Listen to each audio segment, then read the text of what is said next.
Resta in prognosi riservata, indotto in coma farmacologico ma in gravissime condizioni a San Bortolo di Vicenza Aaron Waller, il 31enne texano che ieri è stato protagonista di un incidente in volo, il paracadutista che presta servizio nell'esercito americano alla 173esima brigata aviotrasportata a distanza alla caserma Ederle di Vicenza con il grado di capitano, si era lanciato assieme ad altri 6 compagni di volo sui cieli di Thiene per atterrare sulla superficie dell'aeroporto intitolato all'aviatore Arturo Ferrarin.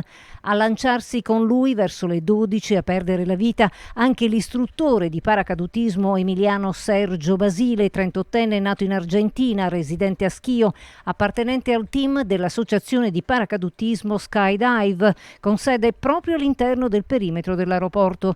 In contemporanea ai primi soccorsi è arrivato anche l'assessore Giampi Michelusi. Ho visto ovviamente il ragazzo già steso con il lenzuolo bianco, quindi era già purtroppo deceduto, e poi l'altro ragazzo americano che era preso dai soccorsi ovviamente, e poi è arrivato l'elisoccorso che l'ha portato all'ospedale di Vicenza. Sono rimasto qui fino alla rimozione della salma. La rimozione è avvenuta alle 16:15 all'incirca. Sono notizie che fanno veramente riflettere, fanno star male. Io come sindaco ovviamente sono vicino anche ai familiari delle persone, sia quello che abitava a Schio e purtroppo quindi qui vicino a noi, e sia anche l'altro che purtroppo è in gravi condizioni.